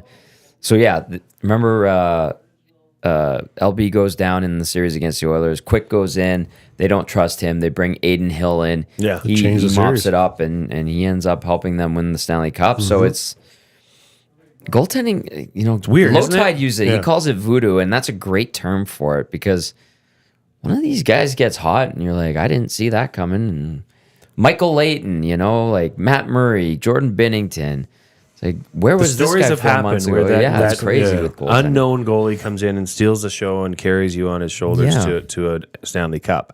Well, this weird. isn't the 80s or 90s where you've got the Patrick Roy's and the Marty Brodeurs and the Grant Fears. And the Maybe Billy that's our Smiths Jack and- Campbell. I don't like that proposition one bit. You have to think about it. Well, I suppose, but even that game that Doug was alluding to last year was a game 4 in LA where they came back and won. Like Campbell made some good key saves, but I remember Cass and I were watching that game and we were like, ooh, Yeah. that Oh, no, almost went in. And yeah. we were like, no faith. And he got the job done. And I still believe like if they started him in any of those games against the Golden Knights, I'm like, they weren't winning those games regardless with Jack Campbell. And he's not going to look. I mean, anyone still wants to talk about moving him before the deadline. There's no way that's happening. He's available, but yeah. What about what are you guys' thoughts on just to kind of switched gears a bit, but with the All-Stars. Who do you think gets to be an All-Star for the Oilers? It should be Zach Hyman. Do you think so? It should be. Should be him and Draisaitl? Draisaitl, but Yeah. it'll be And Hyman. McDavid? Yeah. Well, McDavid's been And named to Evan the team. Bouchard? Bouchard, I think, is a bit of a stretch, although he's played very good I mean, not by outside the first month and a bit. not by all accounts. I mean, he's second-tier defenseman in the NHL right now, like certified.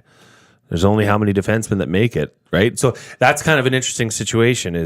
I don't think we've been in this lap of luxury where we potentially have the opportunity for 3 or 4 players to represent the Oilers at the All-Star game. I mean, Leon's got to be there, right? He was third. They did an update on the fan vote because now it's left to the fan vote. Yep. He was third, I think. For the Oilers or all? Among all the Available. votes. Yeah. Okay. And where was Hyman? Way down the list. And Right. same with Bouchard, unfortunately. Well, the morning show guys Dusty and Eric were talking about Hyman and his pace that he's on. And Yeah. is 50 goals a thing? Is it Yes. something we should be talking about? Do you think he gets there? he stays I mean, healthy. if the pace is there, obviously it's numbers wise, yes. Yeah. But that would be incredible. And the best part about it is just rubbing that contract back onto Leafs Nation, right? Like I forget that editor in Leaf. Yes. That tweet keeps circulating. Worst of contract worst ever. contract ever for the Oilers, and then Zach Hyman just keeps stuffing it down their No, No, that throats, was right? the other former Leaf that was the worst contract ever for the Oilers. Yes. But he's on the pace to score 50 goals. And he's been relatively steady. I mean, none of them had a good start, obviously, but since He then, kinda he's been did. relatively steady. Yeah, I know you're right. Fair enough. That's true. But he's been pretty steady. I know he's got the 3 hat tricks, but he's been pretty steady, right? In terms of just constant production. And even last night, I mean, is that the greatest distance from the net that he scored a goal on Like all 9 season? feet? Like 9 feet. Yeah, probably. Yeah, right. Good point. I think another example of where he's at with his confidence and his play, Zach Hyman is who we're talking about, was the play that he made on the game-winning goal. He goes hard to the net. Hard to the net. Like a pit bull, man. Like he goes, and that's a power forward move. He's not the tallest guy, but he's like thick, man. He's got the thick legs. He's built like a truck and makes the power move. Yes, you get the save, but then it creates chaos in front. Lucas Raymond just tries to desperately poke it away. Lyon loses his stick, and guess what? He pokes onto the stick of Darnell Nurse. Darnell Nurse converts.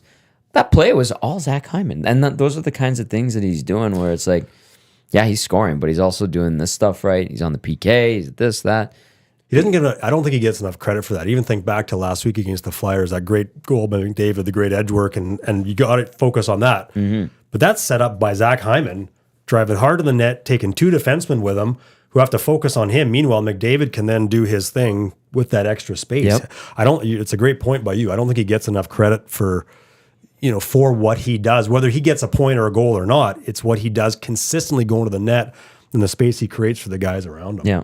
He plays the right way. Yeah. I was just thinking in my head while we were talking here, we'd mentioned earlier the defensive core, how it's just... Is that Paul Coffey? Is that the Paul Coffey difference? I think there's a few things. I mean, it kind of coincides timeline-wise. Paul Coffey's getting like huge props for this. Deservedly so. But I mean, you can see it in any level of sport. yeah. Right? Whoever has the best coaching wins. It doesn't matter if you're in, my daughter's U11 basketball team or the NHL. The best coaching, which means putting your players in the best positions to be successful, not just having the best players, having the best system, coaches, wins. Is Coffey the savior of our decor? This is how I would answer that. He's a big part of it. So what the players say when you talk to them about Paul Coffey, when you get asked, they say, well, he kind of changed the way they approach things. And he said, if this is what we need you to do, if you're not going to do it, someone else is going to do it. All right, we're going to go find someone else. So start doing it the right way, execute. And I think another thing he did in changing the mindset was saying, play to your strengths. Listen, Evan Bouchard, you can carry the puck. Like, have confidence with it. Go do your thing. Be responsible, but go do it. And he enabled that, right? And maybe Sure. open their minds up to that. I think Mark Stewart deserves a lot of credit too. The PK has been, much better. I think yesterday going into action, it was 12th in the NHL. We're talking about a PK that was like 27th earlier in the season. It was leaking goals left, right, and center. They make the coaching change. Stewart gets the PK. He was a defensive defenseman during his playing days. And I think he's probably had a lot to do with the X's and O's on the defensive side of the game, along with Coffey, giving them this confidence, changing the way they look at the game. And you get the X's and O's guys. So I think it's a combination of both. And then, Jay, they start winning. You get confidence. Everybody knows their role, how to play the game. So I think there is a combination of that. And good on Paul Coffey, good on Mark Stewart, good on these guys for figuring it out.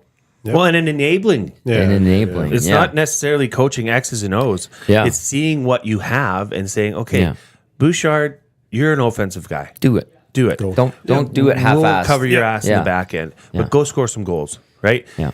That's enabling. That's coaching, right? Yeah. Whereas, so I, can't hesitate to ask that or think that obviously having a Hall of Famer, and it doesn't always translate. Best players in the world don't translate into a Gretzky coach for how many years it didn't work out. 3, it was awful. Right? It was terrible. Yeah. But for some guys, it does work. And it's the simple things like just seeing what you have in a player and saying, why are we holding this puppy back? Let's let the leash off and run. Yeah. So that's interesting to see. And it just, you can't help but think that had something to do with that, right? Yeah, of course. Well, and one thing I heard, it might have been you, I can't remember who was talking about this, and this wasn't meant as a discredit of Jay Woodcroft or Dave Manson, but there's just been a simplicity brought into the system. Like it's not, I mean, this better from having interviewed him and been around him, that Jay Woodcroft, very detail oriented, and that's a good thing. That's not a bad thing, but it sounded like it was becoming so overbearing and you could see it watching them play, that, you can't, it's like any sport, you can't overthink it. Yeah. You have to let yourself, you need to have, film work and game planning, but you got to play the game. And you could just watch them early in the year. They were, where do I need to be? I got to be here. No, I got to do that. Lots of pointing. Yeah, and now it feels like there's a simplicity. And I don't know if that's been an overt message from the Knob Block Well, it's crew like, or get not, out of the way. Sometimes just get out of their way. Stop pushing system in and let them skate. Just let them go. These are world-class athletes, skaters, puck handlers, scorers, defenders. And I think you're right in saying that, but then that's doesn't seem like coaching what we would traditionally call coaching. But totally that's 100% coaching. For sure. Absolutely. That's the most important part of coaching. Like, what about for you guys? I mean, you guys you played football, you played hockey at good levels, obviously. Like, for you guys, what do you have examples of coaches on both sides where coaches who were like, oh, Jay be here, Tommy be here, like, or did you see coaches who recognized your point of, hey, I'm going to hear a few messages, a few key things, and we'll game plan, but let our players do things. Like, do you guys have examples for yourselves where you saw that? Yeah, like, listen, I spent a week in junior A, didn't even play a game, and then I went back, played junior B, and our system was get the puck off the glass and out. And if you're on the wing, you get that puck out and go back and play offense. Like, terrible X's and O's when I was playing in the jungle, but the good player, our coaches were great at recognizing, like, all right, like, Tommy, you're offensive. Just you get into the offense, do your thing. Do not make stupid passes that lead to odd man rushes the other way, and be good at the blue lines. That was the only ask. There was very minimal X's and O's, and we were smart enough to figure that out. Yeah. When we did screw up, especially when we were rookies, I got benched one game. Like, I got sat healthy scratch because I was effing up. I was playing center. I had 2 like 4th-year guys, 3rd-year guys on my lines, and I had a terrible game. Giveaways all over the place, trying to be too creative, and I ended up sitting the next game, and that was harsh. I'm like, oh my god, I'm junior B and I'm a healthy scratch. Never happened again though. But then there were some coaches in midget, especially you're playing high levels of Bantam and midget. They were like, hey, you need to be here. You need to be here. You're playing defensive hockey, Tom. I don't care, and I hated that. Right. But then the proof was in the pudding because you'd win games out of strategy. And I hated that type of winning. I prefer, like, just let me go do my thing. Yep. But the higher you go, usually the tougher it gets. And go back to Jay Woodcroft. Lots of information with Jay Woodcroft. Some teams are great with that. And some teams teams need it to be more simple. I don't know. Football is like all X's and O's. I don't know. Especially your position, Yeah. playing safety. I mean, that's a whole different world. But you're right in saying that the higher you go, I mean, obviously the competition is a lot stiffer. But with us, we had a head coach in Jerry Friesen who is still coaching in the CIS or U Sports at Saskatchewan with the Huskies. He had a leadership group, which I was a part of, that he would bring in and specifically say, okay, guys, where are we at? How's the message getting across? Are we tuned in? Are we tuned out? He was very interested in what the core of the players were feeling. And we would tell him, back off this, more on this. And Coach Friesen also had an amazing ability to tell you to your face. He once brought us all in for a team meeting. And he said, look, guys, here's our car. This is the Golden Bears football team. We're driving to a national championship. Never got there, but that's okay. He said, you know who the engine of this car is? He said, Jared Winkle. Jared was our all-star Heck Crichton winning running back. Yep. He was the mail carrier. Jerry did not try to make this, we're all here to get... No. Screw you. Sit down. Jared's our engine. You know who the bus driver is? Daryl Salmon, our quarterback. Yep. Okay? The rest of you all have seats. You can sit in those seats as long as you don't screw up and piss off the bus driver or, leave the engine oil cap off. Don't touch the engine. Right? Yeah. Don't do that. That's our bread and butter. Yeah. And it didn't upset guys. Right. We were all mature and responsible enough to know, he's not wrong, right? And do your role. Do your job. Our defense ended up being the second top defense in the nation that year, right? Yeah, you guys were we had good guys, but we didn't care about that. We wanted to win. Yeah. And that was the way to win, was to rely on the backs of those two guys, the bus driver and the engine. And, getting that message across was his version of coaching.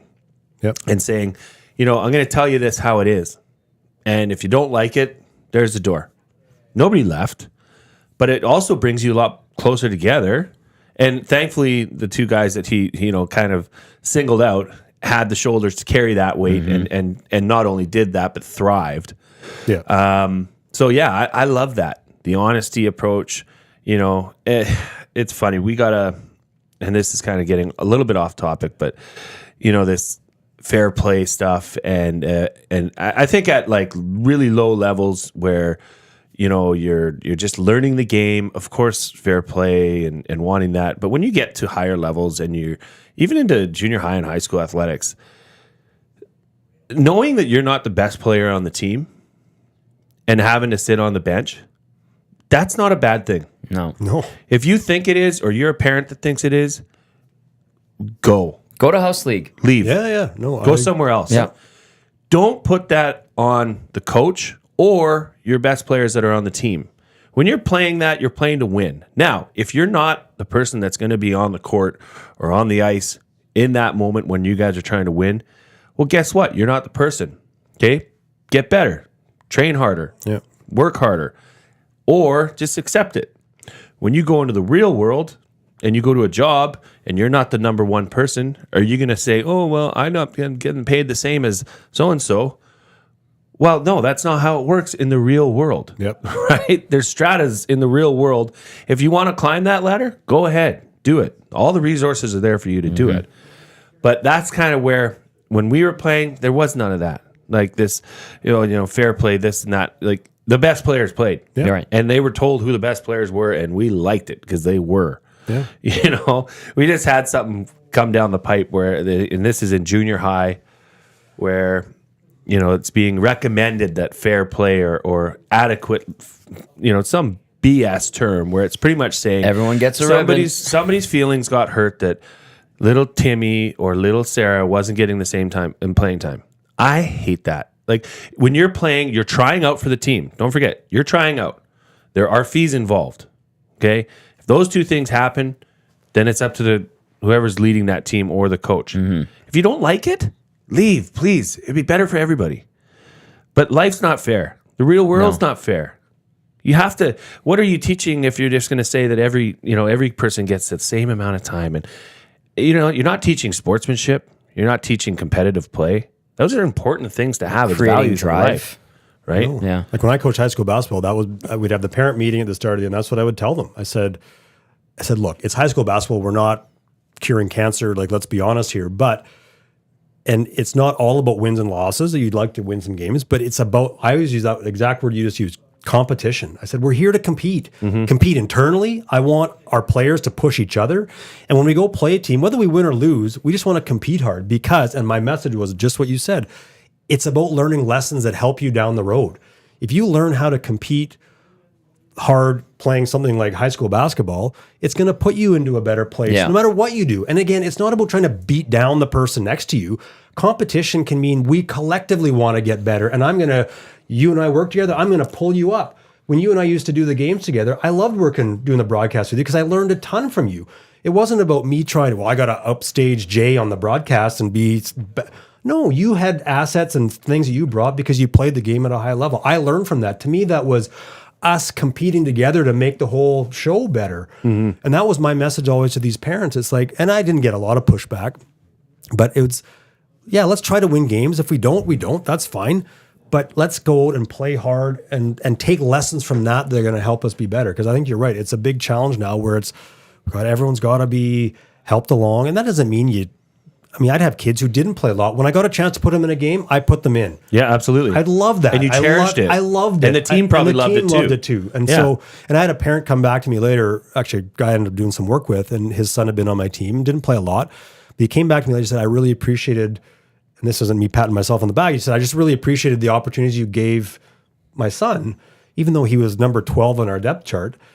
And the kid, when he went in and played, he played really well. Like he knew what his role was. He went in and did it. And so I'm rambling a bit here, but no, I like it. You're fired up. But it is that whole piece about competition. When you're number 12 on the depth chart and you're practicing against number 1, if you're practicing and taking what the coach is saying and running through all the practice drills, everything, you're going to get better. Yeah. So you're going to become closer to number 1, then you're going to go further if you're doing it right.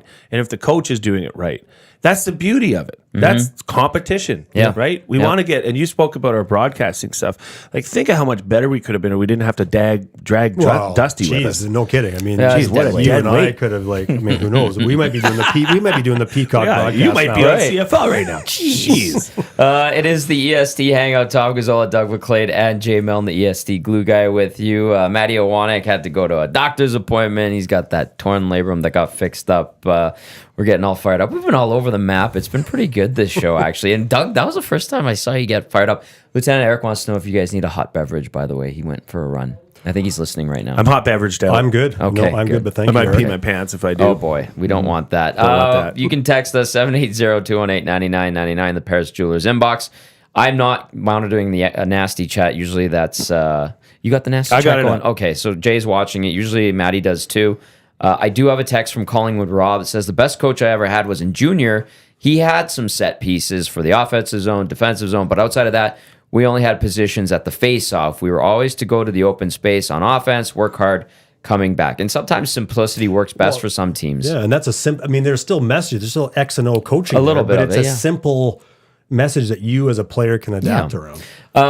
Okay, and then I have two things that I want to bring. I have a story and I have a point. You hear the NHLers talk about there's only really like 3 systems that are used in the NHL. Most guys generally know where they need to be, how they need to execute. It's just some little details that certain coaches implement. The wrinkles is how teams kind of differentiate each system. And then I have a story about guys not playing and sacrificing. This was junior. We had a backup goalie, a young guy that I think he came down from junior A. I can't remember where, but he came in late. His name was Joey. Really good guy, fun guy on the bench. Always was like, he was our glue guy to a certain extent. We really liked him. He was a young guy. This was like my 3rd or 4th year. And our goalie was an all-star every year, Jeff Provincial. He played for Bonnyville when he was 17, I think, and then didn't like it and just came and played with us. So Jeff was hurt in the playoffs, and we had lost the year before in the final. We wanted to win this year. And Jeff got hurt, and he couldn't play for a few games in this series. I think it was against St. Albert. We hated St. Albert. And so Joey he had some good flashes during the season, but couldn't take the pressure. And like, Joey, we need you. We're going for a championship here. And he was like, okay, we got him in there, and he struggled the one game he played the whole time. So my coach went out. I don't know if he traded for a guy or signed a guy that was in junior A as well, and or ended up in some other junior B league and brought him in from out of town. And we're like, hey, we need to get this guy in. And we're like, Joey, we need you to take or fake an injury. And he's like, yeah, no problem. What an honor. Yeah, he's like, I got this. And, How bad do you want it to be? Yeah, he's like, what's realistic? Like a groin thing? And Joey was not flexible. He was not in great shape. And sure enough, he actually went out and tried to make a save and hurt his groin. And he ended up being sincerely hurt. And we're like, perfect. He just overdid it on a cross-ice play. So we got the other guy in who was not much better, even though he came from wherever. But we gutted it out, and I think we won a game or two. We won that series. We got our starter back, and we ended up going on to win. But I just remember Joey's like, I'll do anything for this team. And he's like, Coach, you need me to get hurt? I'm going to get hurt. And he did. Those are the guys you love to have on your team. Yeah. Would do anything. Do you know, I was thinking about this on the way in. I heard about it, I guess through Twitter mostly, but and we're talking about teams and players, and this one kind of drives social media into it as well. But that situation that happened in Philly with Cutter Gauthier, being traded, then the media reporting that Kevin Hayes was the reason that he broke ties, and then crazy psycho Philly fans like threatening Kevin Hayes with his life, like. All via social media, all because of one reporter who essentially from all accounts, misspoke on having Kevin Hayes, hands all over this, is what he said. Did you see Tortorella's response to that reporter? He tore him a new one. Some of it. What? Like, give us the Cole's notes for those. Cole's notes, or he's like, really, like, you idiot? Do you think Kevin Hayes would do that? Because Torts and Kevin Hayes butted heads. Oh yeah, that was widely known. Yeah, but Torts said that, and I got to give him credit for that. I mean, love him or hate him, Torts is who he is. Yeah, and I think I've said it before. Like, I wouldn't mind a coach like that. Like, I would hate him. You would hate him. Absolutely, sure. I can't stand him. I couldn't do it either. But he'll tell you he'll tell you for better or worse where you stand and where you fit in. So, anyways, he went on to say that Kevin Hayes and I. We were headstrong against each other. It didn't work out. But that is a good man. Yeah. Hockey's one thing. Being, family and his family and what they've been through as a family, that's a good man. And like Philly fans were coming after his brother's death. Yeah. His family. Like, all for what? Like, that was like eye-opening. Yeah. Not much on Twitter or in that realm. I mean, you are talking about Philly, who are probably the worst fans. They're a bit obnoxious for sure in any professional and sports. They know hockey. And this ticked them off because this Cutter Gauthier didn't want to be part of Philly, so that was probably strike one.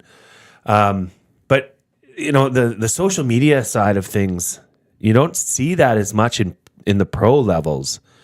As you do in high school and, the kids that are going through that stuff and younger. But I was surprised to see the teeth of Philly come out and really give it to Kevin Hayes. That was unfair for sure. But I just didn't, have you guys seen anything like that in hockey or in the NFL? Like, and I mean, you look at last night, what happened at the game, right? The reports that were there, and that Evander Kane's estranged crazy ex was at the game. Yeah, he had to ask her to be. I didn't even hear about this. There's some sort of a restraint. Yeah, I think he has a restraining order. I don't know all the details. I do know that she does create issues. Tons of issues. She was here. It is a thing, and I don't know how he, by all accounts, deals with it as best as possible. And what does give that life and breathes new life into that, I had not heard. I stay off social media quite a bit more now. Is social media. Sure. Her Instagram following, Oiler fans, hockey fans, teams that Evander has played for, they still keep tabs, and they want gossip and juice and details, and she provides. And so if that did happen, Jay, like I'll go and have conversations with people and ask. I don't really like talking about that stuff, but it is a thing, and it is something that it's terrible when people's personal lives, commingle with their profession. Well, some people want that. Who? What kind of sick bastard do you have to be to want that? There are people who want that. Narcissistic people want that. Like athletes or fans, you're saying? Athletes want. There are some athletes that want it. There's some people that are close to athletes that want it. They want to monetize it. They want attention for whatever reason. Yep. There are fans that will feed that beast. Like, it is a thing. It is a thing. And I don't think it's a good thing. That some people love it. Me personally, I can't stand it. Well, and if I was a professional, any player, I would not be on social media. I wouldn't have a social media account. But then how do you make bucks? Well, that's right. Right? Like, do you think Connor McDavid is the guy posting on his Twitter No, he's feed? not. I guarantee you he's not. No. Right? He doesn't have the time of day. Yeah. B, the vitriol that would be thrown towards him. And this is the best player in hockey currently. But there would be, trust me. Yeah. And, it's just it's kind of a negative space, especially if you're on the other end of that. Like what happened to Kevin Hayes, who's a stand-up guy by all accounts. He's a superstar, or was a superstar. He was in an the all-star league, last year, for sure. Now he's with St. Louis. Yep. To have your family's lives threatened. Well, social media is not very social. No. It's giving voice to the worst of the worst. Just call it a-hole media. Well, and the fact that just truth doesn't matter. And I heard all this stuff in Philly. And I don't know where the reporter got his story about Hayes in the first place. I don't know how that even came to life. I don't know. But we know this, whether it's sports or politics or anything, like truth is far less relevant now. And I will say about Edmonton media, especially related to hockey, you, Stoff, or others who report on this team, I've always respected the fact that you guys, you may know stuff and you may hint at stuff, but you're not throwing out garbage. No. And I've always had great respect for that, and I find, and maybe it's a different thing in the States because there's sort of this again back to competition, to sort of, I got to put myself in a place where people are going to know who I am. That's where you get stuff, people throwing out ideas earlier before they have no evidence of it, and that's one thing, at least in this market, I've respected the fact that we haven't gone down that road. Yeah, well said. That's true. Yeah. And a player's personal life, unless it's affecting their professional life, should have nothing to do with any story or any, should not be talked about. Yeah. Right.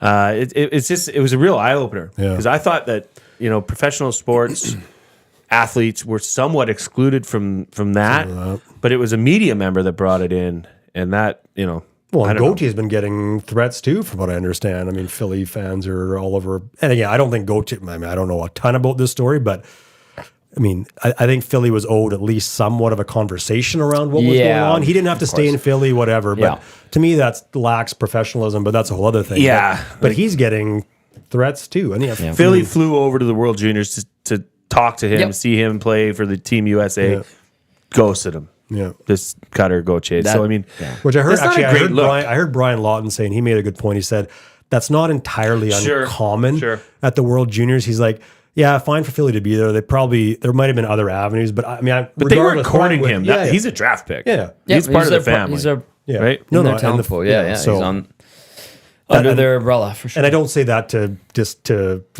cast aside all the Hayes stuff. Like, that's garbage as well. And hey, Gauthier can make his call, but yeah, it's I don't know. Social media is not the most. It's an interesting tool, but it's not the most pleasant thing. Double-edged sword. Yeah. Boys, Cozy's going to get the last word here via the Paris Jewelers inbox. Cozy says it's easy to be tough on social media when you can hide behind a fake account. Totally. And all it takes is one bad apple, or even not a fake account. People who hide behind. The fact they're not face to face. I'd love to have people have some of the conversations in person that they have. They would not on Twitter. They'd be afraid. They would not. Exactly. They would not. Okay, Doug. What are you got going on right now? I know you have a nice Saturday coming up, right? Yeah. But what's going on? Yeah, nothing on the broadcast side of my career. Nothing much for a couple of weeks. So basketball back, and then my consulting stuff just sort of carries on. My normal sort of. Not even 9 to 5. It's all kinds of hours, but it's good. So all good on that front. Okay, we'll be seeing you soon on the Hangout again then, if that's the case. Glue Guy, what's going on with you going up this weekend? Football, and selling sofas. Go to Vaughn's Furniture. Go see the EST Glue Guy and boys, this has been a fun show. And without Iwanyk, I get to wrap it up. So this is kind of neat. Look, I have the little mouse. That's the smallest mouse I've ever seen in my life. Say the same thing. I got to hit the button and then the button. But that's going to do it. Another great episode of the EST Hangout. Boys, have a fantastic weekend. The Lock Shop coming up next with Huss and Dusty. And I heard Pat Gregoire is going to stop by as well. We've got the Oil Stream with myself and Dusty coming up at noon too. With that being said, for Jay Milne, the glue guy here at EST, and Doug McLean and Iwanyk, who had to leave a little bit earlier, I'm Tom Gazzola saying thanks for tuning in. Enjoy the Lock Shop. Have a great weekend. I gotta do this. Can you press the right button? I don't know. Where's my cursor? Oh God, this is gonna go sideways. Oh, there it is.